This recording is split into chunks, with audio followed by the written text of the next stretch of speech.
اللهم صل على محمد وعلى آل محمد كما صليت على إبراهيم وعلى آل إبراهيم إنك حميد مجيد اللهم بارك على محمد وعلى آل محمد كما باركت على إبراهيم وعلى آل إبراهيم إنك حميد مجيد نحمده ونصلي على رسوله الكريم أما بعد فقد قال الله تعالى في كلامه المجيد وفرقانه الحميد فأعوذ بالله من الشيطان الرجيم بسم الله الرحمن الرحيم ويصنع الفلك وكلما مر عليه ملأ من قومه سخروا منه قال إن تسخروا منا فإنا نسخر منكم كما تسخرون صدق الله مولانا العظيم وقال النبي صلى الله عليه وسلم أخلص دينك يكفك الأمل القليل أو كما قال عليه الصلاة والسلام الحمد لله মহান আল্লাহ পাকের দরবারে লাখো কোটি শুকরিয়া যে মহান আল্লাহ রব্বুল আলামিন যিনি আমাকে আপনাকে দুনিয়ার সমস্ত ঝামেলা থেকে মুক্ত করে আল্লাহ তাআলা সুস্থ অবস্থায় আল্লাহ তাআলা হায়াতের জিন্দেগিতে সুস্থ রেখে মসজিদে তার ঘর পবিত্র ঘর মসজিদে তার হুকুম আদায় করার উদ্দেশ্যে মসজিদে আসার এবং বসার তিনি কিছু কথাবার্তা আলোচনা করার এবং শোনার তৌফিক আল্লাহ তাআলা দান করেছেন। এই জন্য আমরা শুকরিয়া আদায় করি আলহামদুলিল্লাহ। গত জুমায় আমি আলোচনা করেছিলাম মুহররমের ফজিলত সম্পর্কে এবং মুহররমে কী করবো, আমরা কীভাবে এই আলোচনাগুলি চলতেছিল। আজকের আলোচনার বিষয়বস্তু হল এই আশুরাকে উপলক্ষ করে আল্লাহ তাআলা কি কি ঘটাইছেন এবং এটা এত গুরুত্বপূর্ণ কেন, এই বিষয়ে আজকের কি আলোচনার বিষয়বস্তু। ইনশাআল্লাহ আল্লাহ যদি তৌফিক দেয় কুরআন হাদিস থেকে কথা বলার চেষ্টা করবো ইনশাআল্লাহ। ওমা তাওফীক ইল্লা বিল্লাহ। গত সপ্তাহে আলোচনা করেছিলাম যে মুহররম মাস এটা মুসলমানের আরবি নববর্ষের মাস, মুসলমানের এটা হিজরি সনের প্রথম মাস। বৈশাখ হলো বাংলা মাসের প্রথম মাস, বাংলা বছরের। আর জানুয়ারি হলো ইংরেজি সনের প্রথম মাস। আর আরবি বছরের প্রথম মাস হলো মুহররম মাস। তাহলে এটা বোঝা যাচ্ছে মুসলমানের হিজরি সনের প্রথম মাস হলো মুহররম মাস, এটা মুসলমানের নববর্ষের মাস। অথচ মুসলমান হইয়া আমরা এই মাসের হিসাব রাখি না, খালি রমজান মাস রোজা রাখি বিধে ওটা একটু বেশি মনে থাকে। আর অন্য মাসের কোন তারিখ কোন দিন কি বার যায় আরবিতে আমরা কেউ কিছু বলতে পারি না। কিন্তু আসলে মুসলমান হিসেবে মুসলমানের এটা হিসাব রাখা ফরজে কিফায়া। যদি কোনো মুসলমানের হিসাব না রাখে তাহলে গুনাহগারের জন্য সবাই। বাংলাদেশের মুসলমানের পক্ষ থেকে ইসলামিক ফাউন্ডেশনের কমিটি, চাঁদ দেখার কমিটি, এরা কি করে আরবি মাসের হিসাবটা রাখে, তাই আমরা কি গুনাহ থেকে বেঁচে যেতেছি। তো মুহতারাম হাজরিন, গত শুক্রবারে বলছিলাম যে মুহররম মাসে যে কি আছে কয়েকটা আমলের কথা বলছিলাম। একটা কি রোজা রাখা, মুহররম মাসে 9, 10 অথবা 10 তারিখে কি করা, রোজা রাখা। নবীজি সাহাবায়ে কেরামদেরকে রোজা নিজেও রোজা রাখছেন, সাহাবায়ে কেরামদেরকেও রোজা রাখার কথা বলছেন। এরপরে আরেকটা আমলের কথা বলছিলাম যে 10ই মুহররম নিজের ফ্যামিলিদেরকে নিয়ে পরিবারের একটু ভালো খাওয়া পড়ার ব্যবস্থা করা। আল্লাহ তাআলা চাহে তো এর উসিলায় তাকে সারা বছর ভালো খাওয়া পড়ার ব্যবস্থা করবেন। এই কথাগুলি বলছিলাম, ঠিক না? যারা আসছিলেন হয়তো শুনছেন। তো মুহতারাম হাজিরিন, এই মুহররমের আশুরার মধ্যে আল্লাহ তাআলা কি কি ঘটাইছেন এর মধ্যে আল্লাহ তাআলা 16টার মতো বেশি এরকম অনেক আশ্চর্য ধরনের ঘটনা আল্লাহ তাআলা এই 10 তারিখে আল্লাহ তাআলা ঘটাইছেন। এই পৃথিবী যে আল্লাহ তাআলা সৃষ্টি করছেন এটাও কি মুহররমের 10 তারিখ। আবার এই পৃথিবীতে ধ্বংস করবেন আপনারা এটা সবাই জানেন যে মুহররমের 10 তারিখ। কিয়ামত যে হবে এটা কি মুহররমের, তাহলে বুঝাতেছে ভাঙ্গা গড়া, ভাঙবেন আবার গড়ছেন ভাঙবেন, এটা কি মুহররমের 10 তারিখে। এটা গুরুত্বপূর্ণ একটা দিবস। এই দিবসে আল্লাহ তাআলা অনেক গুরুত্বপূর্ণ ইতিহাস আল্লাহ তাআলা স্মরণীয় করে রাখছেন এই দিনকে উপলক্ষ করে, যাতে করে কিয়ামত পর্যন্ত যত মানুষ আসবে সবাই যেন এটা সম্পর্কে কি করে জানতে পারে। কুরআনে আল্লাহ তাআলা এগুলি কি করে দিয়েছেন, উল্লেখ করে দিয়েছেন। তাহলে এমন কয়টা ঘটনা, 16টার মতো ঘটনা। এরকম আরো অনেক আছে, কিন্তু ওনারা মুফাসসিরিনে কেরাম, উলামায়ে কেরাম এরকম বড় বড় ঘটনাগুলি ওনারা পাইছেন 16টার মতো। তাহলে 1 নম্বর যে ঘটনাটা ঘটছে সেটা কি, আল্লাহ পাক বলছিলাম আগে সৃষ্টি করা এবং ভাঙা। আদম আলাইহিস সালামকে যেই দিন মাটি দিয়ে আল্লাহ তাআলা বানাইছেন ওই দিনটাও ছিল 10 মুহররম। কয় তারিখ ছিল ওই দিন? 10 মুহররম। তাহলে 10 মুহররম, তাহলে আমাদের আদি পিতা হযরত আদম আলাইহিস সালামকে আল্লাহ তাআলা সৃষ্টি করেছেন, তার ভিতরে রূহ ফুঁকিয়ে দিয়েছেন, তাই না? আবার ওনারে জান্নাত থেকে বের করে দিয়েছেন একটা ভুলের কারণে। আবার দুনিয়াতে যে ওনারা বিবি হাওয়া আলাইহিস সালাম এবং আদম আলাইহিস সালামের যে পরিচয় ঘটাইছেন সেটাও কি ছিল মুহররমের 10 তারিখ। এরকম তাহলে আল্লাহ তাআলা জোড়া বন্ধন সৃষ্টি করছেন, আবার ভাঙছেন, সৃষ্টি করছেন, এগুলি সব কয় তারিখ? মুহররমের 10 তারিখ। ওই কথাটাই পবিত্র কুরআনের সূরা সুয়াদের 71 থেকে 74 নম্বর আয়াতে আল্লাহ তাআলা বলেন, বিসমিল্লাহির রহমানির রহিম, ইয ক্বালা রাব্বুকা লিল মালাইকাতি ইন্নী খালিকুম বাশারাম মিন তিন। স্মরণ করুন, হে নবী আপনি বলে দেন আপনার রব ফেরেশতাদেরকে বললেন, ক্বালা রাব্বুকা লিল মালাইকাতি, ফেরেশতাদেরকে বললেন, ইন্নী খালিকুম বাশারাম মিন তিন, আমি কি মাটি দিয়ে মানুষ তৈরি করতে চাই। ফেরেশতাদেরকে বললেন যে আমি মাটি দিয়ে কি করতে চাই, মানুষ তৈরি করব। আল্লাহ তাআলা ফেরেশতাদেরকে বললেন, ফাইদা সাওয়াইতুহু, এর পরিপূর্ণ যখন সৃষ্টি করলেন, অবয়ব দান করলেন, এরপর বলতেছেন নাফাখতু ফীহি মির রূহি, এবং আমার পক্ষ থেকে তার রূহ দান করলাম। আল্লাহ তাআলার পক্ষ থেকে আদম আলাইহিস সালামের ভিতরে কি দান করলেন?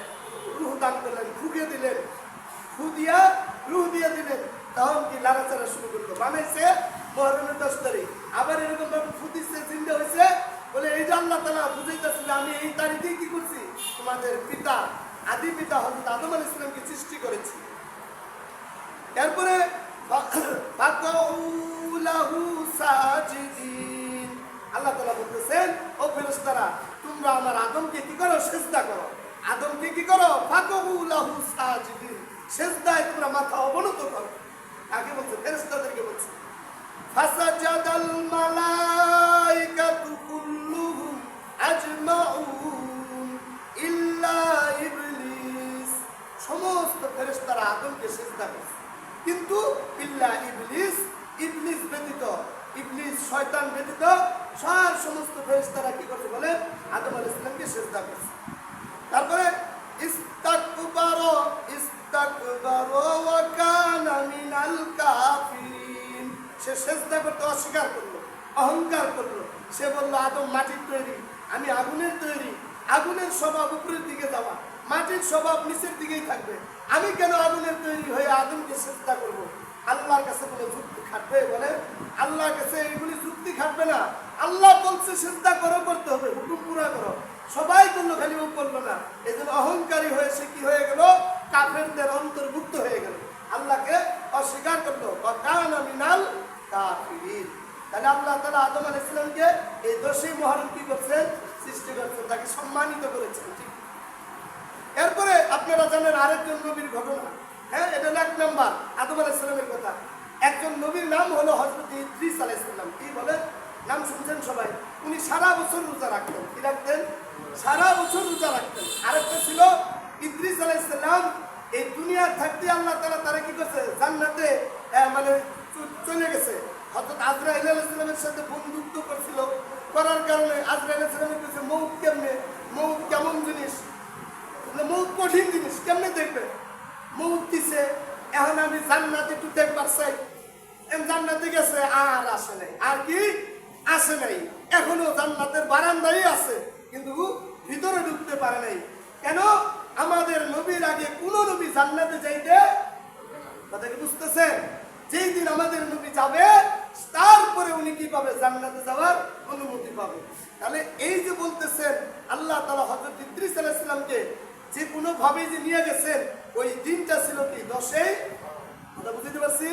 এই জন্য আল্লাহ তাআলা পবিত্র কোরআনে এটা জানাই দিতেছেন, বিসমিল্লাহির রহমানির রহিম ওয়াযকুর ফিল কিতাবি ইদ্রিস। আল্লাহ তাআলা বলছে, আমার নবী আপনি কোরআনের মধ্যে স্মরণ করুন ইদ্রিস আলাইহিস সালামের কথা। ইন্নাহু কানা সিদ্দীকান নাবিয়্যা, তিনি একজন সত্যবাদী নবী ছিলেন। নবীরা তো সবাই সত্যবাদী না? নবীরা, আল্লাহ তাআলা বলেন তিনি একজন সত্যবাদী নবী ছিলেন। ওয়া রাফা'নাহু, আমি তাকে উঁচা করেছি, অর্থাৎ তাকে উঁচা আসন তাকে দান করেছি। মাকানান আলিয়া, উন্নত আসনে তাকে উচ্চাসীন করেছি, অর্থাৎ তাকে আল্লাহ তাআলা জান্নাত দান করছে, উপরে উঠায় নিছে। যে কোনো ভাবে তিনি জান্নাতে যে গেছেন আর ফেরত আসে নাই, কিন্তু উনি মৃত্যুর পরে বলছে যে আবার আসবো। আজরাইল আলাইহিস সালামকে বলতেছে, তুমি এসে বলো তোমার সময় শেষ, মানুষ তো একবারই মরে, আমি আর যাইতে পারবো না। এই যে গেছে, এখন পর্যন্ত উনি ওইভাবেই আছে। তাহলে আল্লাহ তাআলা তাকে কি করছেন? সম্মানিত করেছেন। সেই দিনটা ছিল কি বলেন? 10ই মুহররম। তাহলে 10ই মুহররম খুবই একটা গুরুত্বপূর্ণ দিবস। আরেকজন নবীর নাম আপনারা শুনেছেন, হযরতে নূহ আলাইহিস সালাম, ঠিক না? হযরতে নূহ আলাইহিস সালামের যে ঘটনা, একটা বন্যা হয়েছিল, প্লাবন হয়েছিল, এই প্লাবন যেদিন শেষ হয়েছিল ওই দিনটাও ছিল 10ই মুহররম। ওইটা আল্লাহ তাআলা পবিত্র কোরআনের মধ্যে বলতেছে, বিসমিল্লাহির রহমানির রহিম ওয়া উহিয়া ইলা নূহিন, আমার পক্ষ থেকে নূহ আলাইহিস সালামের প্রতি কি হলো? আদেশ হলো, অর্থাৎ তাকে ওহী নাযিল করা হলো, ওহীর মাধ্যমে জানানো হলো, আন্নাহু লা ইউমিনা মিন কওমিকা ইল্লা মান ক্বাদ আমানা ফালা তাবতাইস বিমা কানু ইয়াফআলুন। বলতেছে নূহ আলাইহিস সালাম, হে নূহিন আন্নাহু লা ইউমিনা, যারা ঈমান আনছে, যারা ঈমান আনছে, মিন কওমিকা, তোমার কওমের মধ্যে থেকে মাত্র 80 থেকে 82 জন মানুষ তার দাওয়াতে ঈমান আনছে। কয়জন? 80 থেকে 82 জন। তিনি 950 বছর দাওয়াত দিচ্ছেন, একটা দুইটা বছর না। কয় বছর বলে? আমরা এত হায়াত পাই না, ঠিক না? 60-70 বছর আমাদের ঘর, কয়শো বছর দাওয়াত দিচ্ছে? 950 বছর দাওয়াত দিচ্ছে। তার জাতি তাও কথা শুনে নেয়। তাকে এমন অত্যাচার করছে, এরকম নির্যাতন করছে, দিনের বেলায় তাকে মারতে মারতে অজ্ঞান করে হারাইছে। যখন মনে করছে মরে গেছে, তখন ছেড়ে চলে গেছে। আল্লাহ তাআলা আবার তাকে সুস্থ করে দিছে, সুস্থ হয়ে গেছে। আবার তার কওম এমন ভাবে শাস্তি দিছে, পাথর মারতে মারতে তার পাথরতে ঢাইকেই ফেলাইছে। এরপরে জিবরাইল আলাইহিস সালাম আইসা উদ্ধার করছে। ভাই জিবরাইল, আগামীকাল আমার কি কাজ? বলে আজকে যে কাজ করছেন, কাইলো এই কাজ, আগামীকালও, অর্থাৎ কি দাওয়াতের মেহনত, দাওয়াতের কাজ। নবীরা খুব দয়ালু ছিল, স্নেহশীল ছিল, ওরা উম্মতের দরদে ছিল, যার কারণে এত মাইর খাওয়ার পরেও তিনি উম্মতের ধারে ধারে, বারে বারে, ঘরে ঘরে যায় দাওয়াত দিচ্ছেন। এই উম্মত কথা শুনে নাই, কানের মধ্যে আঙ্গুল দিয়ে রাখছে, তারপরে এরকম ভাবে নবীর গায়ে থুতু নিক্ষেপ করছে, এরকম ভাবে কষ্ট দিচ্ছে নূহ আলাইহিস সালামকে। তারপরেও তিনি দাওয়াত বন্ধ করেন নাই। এইভাবে তিনি, আল্লাহ তাআলা বলতেছে, তোমার কওমের যারা ঈমান আনছে, ইল্লা মান ক্বাদ আমানা ফালা তাবতাইস বিমা কানু ইয়াফআলুন, যারা ঈমান আনে নাই, কি করছে? তারা যারা আনছে আর এরা বাদে আর কখনো তারা ঈমান আনবে না। আল্লাহ তাআলা বলছে, এরা আর কখনো ঈমান আনবে না। ফালা তাবতাইস বিমা কানু ইয়াফআলুন, নবীকে সান্ত্বনা দিচ্ছে আল্লাহ তাআলা যে আপনি এত মন খারাপ করবেন না। কারে বলতেছে? নূহ আলাইহিস সালাম বলতেছে, বিমা কানু ইয়াফআলুন, এরা যেটা করতেছে আপনারা যে কষ্ট দিচ্ছে, এই জন্য আপনি মন খারাপ করবেন না। এরপরে এইভাবে দাওয়াত দিতেন, এই ঘটনাগুলি হইল। এরপরে নূহ আলাইহিস সালাম যে দাওয়াতে 80 থেকে 82 জন মানুষ হয়েছে। এরপরে তিনি দোয়া করতেছে আল্লাহর কাছে। কি দোয়া করতেছে? সূরা নূহের 26 থেকে 27 নম্বর আয়াতের মধ্যে এই দোয়াটা আল্লাহ তাআলা উল্লেখ করেছেন। বিসমিল্লাহির রহমানির রহিম ওয়া ক্বালা নূহুর রাব্বি লা তাযার আলাল আরদি মান মিনাল কাফিরিনা দাইয়ারো। নবী নূহ আলাইহিস সালাম বলতেছে, আল্লাহ তাআলা বলছে, হে নূহ, রাব্বি লা তাযার, আল্লাহ তাআলার কাছে বলতেছে, আল্লাহ আপনি তাদেরকে ছাড়বেন না, যারা ঈমান আনেন নাই, আমার এত কষ্ট দিছে, তাদেরকে আপনি ছাড়বেন না, আলাল আরদি, এই জমিনের বুকে, মিনাল কাফিরিনা, যারা কাফের অস্বীকার করছে, দাইয়ারো, এই কাফের সম্প্রদায়ের একটা ঘরও আপনি ছাড়বেন না, সবাইকে আপনি কি দিবেন? শাস্তি দিবেন। এটা আল্লাহ তাআলার কাছে বলতেছে। ইন্নাকা আনতাযারহুম ইউদিল্লু ইবাদাকা, যদি আপনি তাদেরকে ছাইড়া দেন, এই কাফের সম্প্রদায়কে যদি ছাইড়া দেন, এদেরকে যদি আযাব না দেন, তাহলে এই আমরা মাত্র কম 80 থেকে 82 জন মানুষ, কয়জন মানুষ, আর পুরা দেশের মানুষ, মানে সারা পৃথিবীর মানুষ তখন একসাথে কাফের, আর 80 থেকে 82 জন মানুষ কি বলে? মুসলমান। এরা কি পারবো? ওদের অত্যাচারে এরাও কি হয়ে যাবো? কষ্ট হয়ে শেষ হয়ে যাবো। আল্লাহর কাছে বলতেছে, আল্লাহ এদেরকে যদি আপনি ছাইড়া দেন, আপনার বান্দাদেরকে এরা গুমরাহ করে ছাড়বো। কি করে ছাড়বো? প্রদভষ্ট করে ছাড়বো। বলতেছে, ইন্নাকা ইনতাযারহুম, আপনি যদি তাদেরকে ছেড়ে দেন, ইউদিল্লু, তাদেরকে গুমরাহ করে ফেলবে, ইবাদাকা, আপনার বান্দাদেরকে, ওয়ালা ইয়ালিদ ওয়া ইল্লা ইয়ালিদু ইল্লা ফাজিরন কাফার, এদের বংশদের থেকে যিনি জন্ম নিব, এরাও কাফের হবো, গুনাহগার হবো, ঠিক না? এই যদি 80 থেকে 82 জন ছাড়া যারা এদের বংশ থেকে জন্ম নিব, এরাও কাফের হবো, আবার কি হবো? এরাও গুনাহগার হবো, আরো গুনাহ বাড়তে থাকবে, দুনিয়াতে আরো পাপাচার বাইরে যাবে। এই জন্য আল্লাহর কাছে বলতেছে, আল্লাহ এদেরকে ছাড়বেন না। এরপর নবী বলতেছে, রব্বি গফিরলি, আল্লাহ আপনি আমারে ক্ষমা করে দেন। আল্লাহ আমি তো আর পারলাম না, দাওয়াত দিছি, শুনেন, আপনি তো জানেন, আল্লাহ আপনি আমারে মাফ করে দেন। তার অপরাধ সে স্বীকার করতেছে। ওয়ালি ওয়ালিদাইয়া, তাহলে নিজের ক্ষমার সাথে সাথে মা বাবার জন্য ক্ষমা চাইছে। নবী নিজেও বলতেছে, ওয়ালি ওয়ালিদাইয়া, আমারে ক্ষমা করেন, আমার মাতা পিতাদেরকেও ক্ষমা করেন। ওয়ালিমান দাখালা বাইতিয়া মুমিনান, যারা ঈমানদার হয়ে আমার ঘরে প্রবেশ করছে, তাদেরকেও আপনি মাফ করে দেন, তাদেরকেও। ওয়ালিল মুমিনিনা ওয়াল মুমিনাত, নারী পুরুষ যারা ঈমানদার নারী পুরুষ, এদেরকেও আপনি মাফ করে দেন। ওয়ালা তাজিদিজ যালিমিনা ইল্লা তাবারা, জালেমদের ব্যাপারে আপনি কি করেন? শাস্তিকে অধিক করেন, মানে তাদের ধ্বংসকে আপনি বাড়ায় দেন, ধ্বংসকে বাড়ায় দেন। যারা জালেম তাদেরকে আপনি ধ্বংস করবেন, এই ধ্বংসটা আপনি বাড়ায় দেন বেশি করে। তাজিদ ওয়ালা তাজিদিজ যালিমিনা ইল্লা তাবারা, তাদেরকে যে আপনি ধ্বংস করবেন, এটা কি বাড়ায় দেন। এরপরে সূরা হুদের 37 নম্বর আয়াতে আল্লাহ তাআলা বলতেছেন, দোয়া কবুল হয়ে গেছে। নূহ আলাইহিস সালাম দোয়া করছে, আল্লাহ তাআলা দোয়া কি করছেন বলেন? দোয়া কবুল করছে না।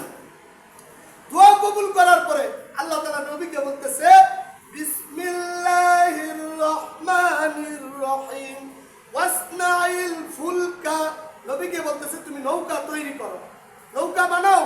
ফুলকুন মানে নৌকা, এনে ওয়াসনাইল ফুলকা, তুমি নৌকা তৈরি করো, বানাও, বিআইনিনা, আমার তত্ত্বাবধানে, আমি যেভাবে নির্দেশ দেই সেভাবে তুমি নৌকা বানাও। ওয়া আওহাইনা, আমার ওহীর মাধ্যমে, আমি যেভাবে ওহী নাযিল করি তুমি সেইভাবে কি করো? নৌকা তৈরি করো। ওয়ালা তুখাতিবনি, তুমি আমার কাছে কোনো কথা বলো না। ফিল্লাযিনা যালামু ইন্নাহুম মুগরাকুন, যাদেরকে আমি ডুবাই মারবো, যাদেরকে আমি শাস্তি দেবো, যারা জালেম, যারা নিজেদের উপরে জুলুম করছে, এদের ব্যাপারে তুমি আমার কাছে আর কোনো কথা বলবো না। নূহ আলাইহিস সালামের ছেলেও কিন্তু কি হয় নাই? ঈমানদার, ঈমান আনে নাই। বলছিল, অহংকার করছিল যে আমি তোমার কিস্তিতে উঠবো না, আমি বড় বড় পাহাড়ে উঠবো, গাছে উঠবো। নবী বলছিল, তুই আমার ছেলে, ঈমান আনো তুমি, আল্লাহর এই আযাব থেকে আজকে কেউ বাঁচতে পারবে না। সে অহংকার করছিল, কিন্তু ছেলে তো, বাবা ছেলের একটা মহব্বত, যখন তাও ডাকতেছে, আল্লাহ বলছে, নূহ, সে যেহেতু ঈমান আনে নাই, তোমার পরিবারের সে অন্তর্ভুক্ত না, তুমি তাকে ডাক দেবে না। তুমি যদি আরেকবার তাকে ডাক দাও, তোমার নবীর খাতার থেকে আমি নাম কি বলবো? কতগুলো কথা বলতে দেখছেন? ঈমান আনে নাই, এজন্য নবীর ছেলেকেও আল্লাহ তাআলা কি করে নাই? সার দেয় নাই দিছে, এবং ডাক দিয়ে উঠাইতে পারে নাই। ওই দিন সবাই কি হয়ে গেছে, ধ্বংস হয়ে গেছে। এরপরে আল্লাহ তাআলা নৌকা বানানোর পরে আল্লাহ তাআলার হুকুমে কি করলেন, নূহ আলাইহিস সালাম নৌকা বানাইলেন। নৌকা বানায় আর এই দিকটা কাফেররা কি করে, আরো বিদ্রুপ করে। এই মরুভূমির মধ্যে বালু, কোনো পানি নাই, কই নৌকা চালাবো নূহ, মানে ওরা আরো ঠাট্টা বিদ্রুপ করতেছে, আর তিরস্কার করতেছে। নৌকা নূহ একাই চালাবো, বালুর মধ্যেই চালাবো, কই চালাবো, মানে এই ধরনের যত মানে হাসি বিদ্রুপ মস্করা যত রকম আছে আয়া করতেছে তারা। ওইটাই বলতেছে বিসমিল্লাহির রহমানির রহিম ওয়ায়াসনাউল ফুলকা। যখন আল্লাহ তাআলার হুকুমে হযরত নূহ আলাইহিস সালাম নৌকা বানানো শেষ করলেন, ওয়া কুল্লামা মাররা আলাইহি মালাউম মিন কওমিহি, নূহ আলাইহিস সালামের সম্প্রদায়ের বড় বড় যারা নেতা যখন তার পাশ দিয়ে যায় তখন তারা ঠাট্টা করে বিদ্রুপ করে, সাক্ষিরু মিনহু, তার সাথে বিদ্রুপ করে। কলাইন তাসখরু, নূহ আলাইহিস সালাম বলল যে তোমরা যদি আমাদের সাথে কি করো, বিদ্রুপ করো, মিন্না ফাইন্না, আমরাও বিদ্রুপ করব, নাসখরু মিনকুম, তোমাদের সাথে, তোমরা যদি আমাদের সাথে বিদ্রুপ করো আমরাও তোমাদের সাথে মোতারাক করব, কিন্তু এখন তো আর করবো না। কামা তাসখরুন, যেরকম ভাবে তোমরা আমাদের সাথে বিদ্রুপ করতেছো। আল্লাহ তাআলাও মানে তাদের সাথে বিদ্রুপ করবে কেমন, যখন পানি আসবে, বন্যা আসবে, তখন কি আর তারা বাঁচতে পারবে, তারা তো নিজেরাই মরে যাবে, ঠিক না? এই বিদ্রুপের জবাব আল্লাহ পাক নবীদের সাথে বিদ্রুপ করলে, ঠাট্টা করলে এবং উলামায়ে কেরামদেরকে যারা কষ্ট দেয়, এরকম দুনিয়াতে আল্লাহ পাকের শাস্তি নমুনা দিয়ে দেয়। নবীর সাথে বেয়াদবি করার কারণে নৌকা বানায় রাখছে, ওরা বিদ্রুপ করে, ঠাট্টা করে। নূহ আলাইহিস সালামের নৌকার মধ্যে ওই নূহ আলাইহিস সালামের কাফের সম্প্রদায় এসে পায়খানা করতে করতে করতে করতে নৌকা ভরে আলাইছে। এখন তো আর বন্যা আসে নাই, এখন তো নূহ আলাইহিস সালাম পেরেশান, আল্লাহ আমি নৌকা বানাইলাম আর এরা এসে আমার সম্প্রদায় ঠাট্টা বিদ্রুপ করে আমার নৌকার মধ্যে এরা পায়খানা করে ভরে দিয়ে গেল। তখন আল্লাহ তাআলা বলছে, নূহ তুমি চিন্তা করো না, যারা এটা করছে তারাই নৌকা সাফ করবো, তারাই কি করবো, তারাই সাফ করবো। নৌকা যখন পায়খানা করতে করতে মল দিয়ে ভরে গেছে, ওই এলাকার যত কাফের মুশরিক ছিল সকলেরকে আল্লাহ তাআলা এমন একটা রূপ দিছে, নাম হলো কুষ্ঠ রূপ। কি রূপ? শরীরে পছন্দ ধরে যায় এমন ধরনের একটা রূপ দিছে, এমন রোগে সবাই জর্জরিত। এখন ওই ঠাট্টাও করে, অনুযায়ী পায়খানাও করে। নৌকার মধ্যে এক কুষ্ঠ রোগী যায়, তাই ভুলে গেছে কানায় কানায় ভরপুর, ও পায়খানা করতে যায় গেছে নৌকার মধ্যে, পায়খানার মধ্যে পড়ে হাবুডুবু খাইয়া কোন রকমের কিনারে সাঁতার বেড়ে উঠছে। বুঝতেছেন কথাটা?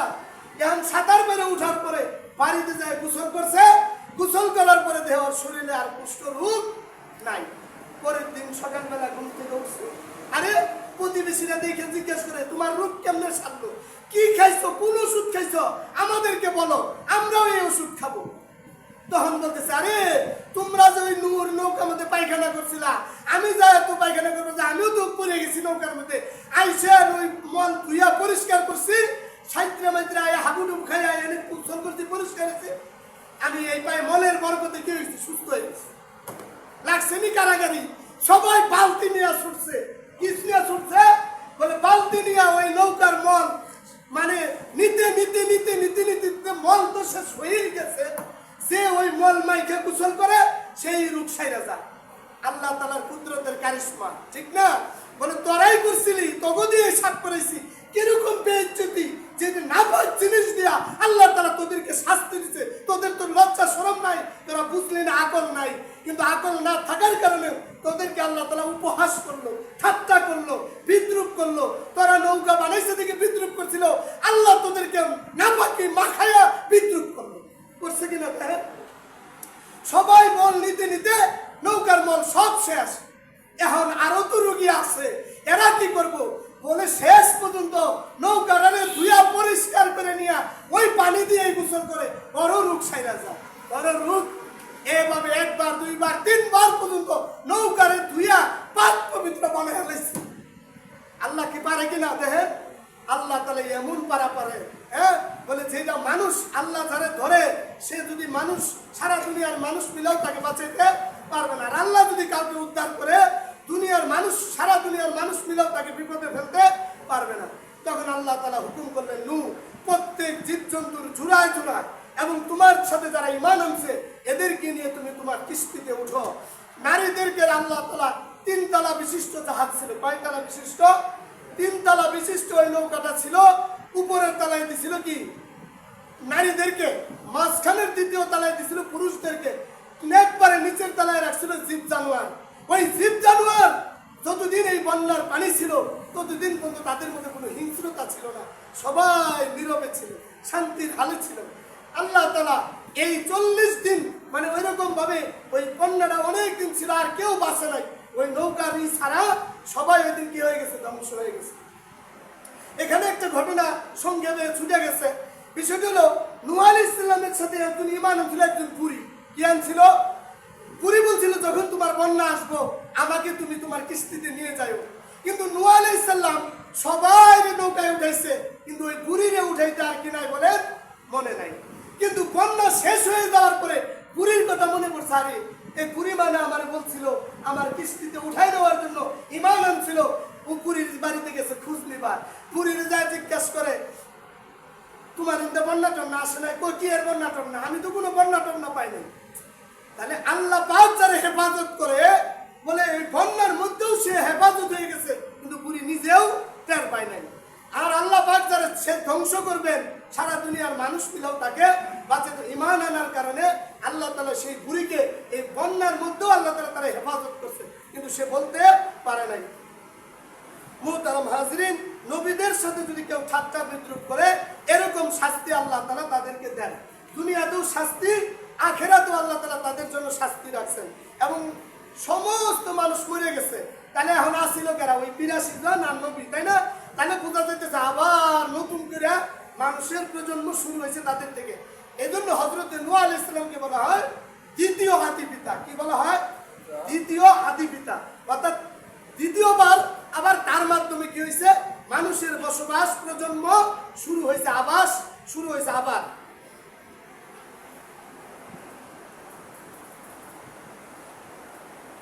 বিসমিল্লাহির রহমানির রহিম। এই 40 দিন বন্ধু যখন বন্যাটা আসছিল, আল্লাহ তাআলা এই বন্যা কিভাবে শেষ করলেন? ওয়াকিলা ইয়ারদু বিলাই, জমিনকে বললেন তুমি তোমার পানিকে ঘাস করে নাও। জমিন তার পানি খেয়ে ফেললো।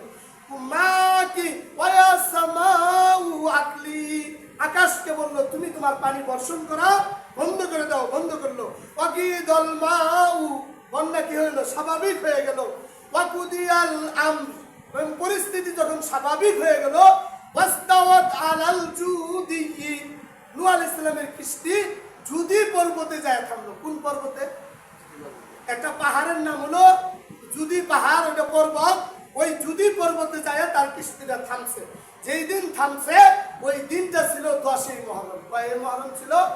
10ই মুহররম। এই 10ই মুহররম আশুরার দিন আল্লাহ তাআলা হযরত নূহ আলাইহিস সালামকে এই প্লাবন থেকে তার কিস্তির মানুষদেরকে আল্লাহ তাআলা হেফাজত কইরা ওই জুদি পর্বত আল্লাহ তাআলা কিস্তিকে থামাইছেন। এবং মুফাসসিরিনে কেরাম বলেন যে বাইতুল্লাহ শরীফ যে আছে, এই বন্যার সময় এই কিস্তিটাও যায় বাইতুল্লাহ শরীফে 7টা চক্কর দিতে, সুবহানাল্লাহ। তাদেরকেও আল্লাহ তাআলা ওই বাইতুল্লাহ শরীফ কি করাইছেন? তওয়াফ করাইছেন। ওয়াকিলা বুদাল লিল কওমিজ জালিমিন, এবং যারা জালেম নিজেদের উপর জুলুম করছে আল্লাহ তাআলা তাদেরকে ধ্বংস করে দিয়েছে। আল্লাহ তাআলা তাদেরকে কি করছে? ধ্বংস করে দিয়েছে। কিস্তির সাথে কি আছে? আশুরার সম্পর্ক আছে। তাহলে ওই কিস্তি মানে নবীদের যারা অনুসরণ করবে আল্লাহ পাক তাদেরকে কি করবেন? হেফাজত করবেন। অর্থাৎ নবীদের, আমাদের নবীর যদি আমরা অনুসরণ করি, সুন্নতের উপর অনুসরণ করি, আমাদেরকে আল্লাহ তাআলা কি করবেন? নূহ আলাইহিস সালামের সম্পদ যেমন হেফাজত করছেন, আল্লাহ তাআলা আমাদেরকেও কি করবেন? সেমন ভাবে হেফাজত করবেন। এরপরে এই কিস্তিটা এখনো পর্যন্ত তুরস্কের মধ্যে এই নৌকা পাওয়া গেছে। বলে এই নৌকা এখন পর্যন্ত ধ্বংস হয় নাই।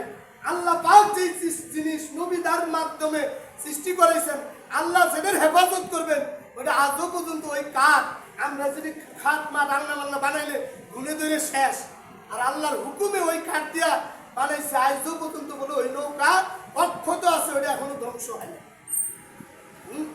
ফানজাইনাহু আসহাবুস সাফিনাতি আল্লাহ তাআলা রক্ষা করলেন আসহাবুস সাফিনাতে নৌকার বাসীদেরকে ওয়াজালনাহা আয়াতাল লিল আলামিন, জগৎবাসীদের জন্য একটা নিদর্শন। কিয়ামত পর্যন্ত যত মানুষ আসবে সবাই এই ঘটনা শুনবে, ইতিহাস জানবে। মুহতারাম হাজিরিন, আপনারা জানেন আরেকজন নবীর নাম হযরত ইব্রাহিম আলাইহিস সালাম। কি ইব্রাহিম আলাইহিস সালাম আল্লাহর খলিল। কি ছিলেন বলেন? খলিল। বলে আল্লাহ বাঁচাইলে দুনিয়ার সমস্ত মানুষ মিলে তাকে মারতে পারবে? বলেন নমরুদ ইব্রাহিম আলাইহিস সালামকে শেষ করে দেওয়ার জন্য নমরুদের আগুনের মধ্যে আল্লাহ তাআলা, হ্যাঁ বলে এখানে নমরুদ ইব্রাহিম আলাইহিস সালামকে আগুনের মধ্যে ফেলাইছে, কিন্তু তারপরেও আল্লাহ তাআলা হেফাজত করছে, এখানে মারতে পারছে? বলেন তার হাতে পায়ের ভাঙ পুড়ে গেছে, কিন্তু হযরত ইব্রাহিম আলাইহিস সালামের একটা পশমও পুড়ে নাই। তাহলে আল্লাহ তাআলা হেফাজত করে দেখাইছে আগুনের মধ্যে। আগুন কার কথা শুনে? বলেন আল্লাহর কথা শুনে। বলে আগুনকে সেদিন আল্লাহ একটা কথাই বলছিল, আগুন তুমি যদি আমার ইব্রাহিমকে কষ্ট দাও তোমাকে আমি জাহান্নামের আগুনে জ্বালাবো। কিসের আগুনে? আগুন রে আগুনে দিয়ে ধমকি দিছে। বলে ওই দিন সমস্ত আগুন, বলে ওই আগুন অজ্ঞান হয়ে গেছিল। কি হয়ে গেছিল? আল্লাহর এই হুকুম শোনার পরে নমরুদের ওই আগুন অজ্ঞান হয়ে গেছে। 3 দিন পর্যন্ত কার্যকরী ক্ষমতা শেষ হয়ে গেছে। অর্থাৎ ইব্রাহিম আলাইহিস সালামের ভান পুড়ে গেছে, কিন্তু ইব্রাহিম আলাইহিস সালামের একটা পশমও পুড়ে নেই। ইব্রাহিম আলাইহিস সালাম বাইরে হওয়ার পরে জিজ্ঞাসা করে, আল্লাহর নবী আপনি দুনিয়াতে বেশি শান্তিতে আছিলেন না আগুনের মধ্যে? ইব্রাহিম আলাইহিস সালাম বলেন যে আমি দুনিয়ার মধ্যে যতদিন ছিলাম এর চেয়ে আগুনের মধ্যে বেশি শান্তিতে ছিলাম। সুবহানাল্লাহ। আগুনকে আল্লাহ তাআলা তার জন্য কি বলছে? বলেন ফুলের বাগান বানাই দিয়েছে। আগুন থেকে যেদিন তিনি মুক্তি পেয়েছিলেন সেই দিনটা ছিল 10ই মুহররম, আশুরার মুহররমের 10 তারিখ। মুহররমের 10 তারিখ। মুহতারাম হাজিরিন, আজকে আমরা মনে করি এটা কারবালার মাস, এটা হাসান হুসেনের মাস, এটা মনে করে খালি হাই হুসেন হাই হুসেন। এটা কিন্তু মুসলমানের তরিকা না। এটা যেন আমরা না করি।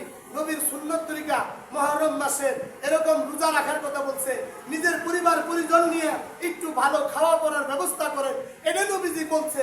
এটা বলার দ্বারা আপনি কি হবে? পুরা বছর আল্লাহ তাআলা ভালো খাওয়া পড়ার ব্যবস্থা করে দিবেন। আর একটা রোজা মানে 2টা রোজা যদি কেউ রাখে 9-10 অথবা 10-11, আজকে আরবি মাসের 5 তারিখ, আজকে আরবি মাসের কয় তারিখ? 5।